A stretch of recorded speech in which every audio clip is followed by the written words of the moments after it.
देखिए, ये संघ परिवार का शुरू से इसको लेके एक आपत्ति रही है कि संविधान में जो शब्द हैं धर्मनिरपेक्षता और समाजवाद ये आपातकाल के दौरान जोड़े गए।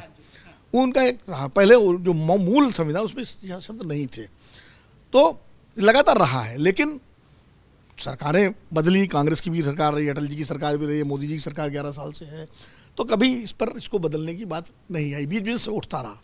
लेकिन दत्तात्रेय जी ने बोल करके इसको एक राष्ट्रीय बहस जन्म, अब शिवराज सिंह चौहान भी बोले, हाँ, सुधांशु त्रिवेदी भी बोले।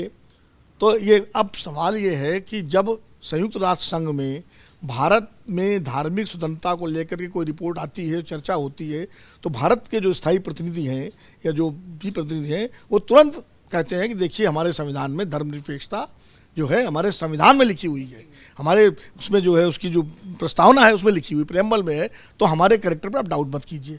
तो आप उसको हटा करके अंतर्राष्ट्रीय स्तर पर क्या मैसेज देना चाहते हैं भाई, ये समझ। और दूसरा, हटाए ना हटाए भाई, या तो आप फिर पूरा प्रेम्बल बदलने की बात कर रहे हो, उसमें धर्मनिरपेक्षता समाजवाद हटा करके। भाई समाजवाद क्या है? ये समाजवाद सोवियत यूनियन का समाजवाद नहीं है, ये समाजवाद इंक्लूसिविटी का समाजवाद है। ये जिसको हम सामाजिक न्याय भी कहते हैं, जिसको अगर भारतीय जनता पार्टी की भाषा में कहें तो समतामूलक समाज भी कह सकते हैं। तो समाजवाद, भारत में समाजवाद का अर्थ वो मार्क्स और लेनिन का समाजवाद नहीं है, ये गांधी, लोहिया, आचार्य नरेंद्र देव का समाजवाद है, जिसमें दीनदयाल उपाध्याय का एकात्म मानवतावाद भी आता है। ये उस तरह की चीज़ है। और धर्मनिरपेक्षता की बात है तो उसको पंथ निरपेक्षता कहा जाता है, वो शायद पंथ निरपेक्षता शब्द भी है क्योंकि धर्म की अलग व्याख्या है। तो पंथ निरपेक्षता या सर्वधर्म समभाव दो चीज़ें हैं।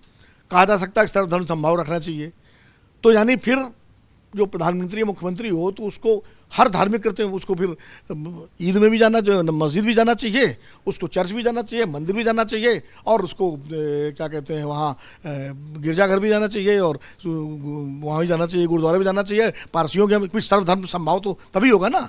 और अगर निरपेक्षता है तो निरपेक्षता का मतलब है कि आप जब तक संवैधानिक पद पर हैं तब तक अपनी आस्था का सार्वजनिक प्रदर्शन न करें। अकेले में आप चाहे माला जपें, चाहे नमाज पढ़ें, चाहे बाइबल पढ़ें, जो भी करें। और जब आप प्रधानमंत्री, राष्ट्रपति या मुख्यमंत्री के रूप में हो तो आप अपने को इन धार्मिक गतिविधियों से सार्वजनिक रूप से दूर रखें। निरपेक्षता का मतलब ये। लेकिन आज के समय हमारे प्रधानमंत्री, हमारे मुख्यमंत्री सब धार्मिक कार्यक्रमों में भाग ले रहे हैं, मतलब वो तो उसका कोई अब व्यवहारिक रूप से कोई उसका मतलब नहीं रहा, सब भाग ले रहे हैं और चादर भी भेजते हैं अजमेर शरीफ। तो इसलिए मैं कहता हूं कि इस बहस को मैं कोई बहुत तार्किक आवश्यक बहस नहीं मानता हूं। अगर आप ये वीडियो YouTube पर देख रहे हैं तो हमारे चैनल को सब्सक्राइब कर बेल आइकन दबाएं, और Facebook पर देख रहे हैं तो हमारे पेज को लाइक करें।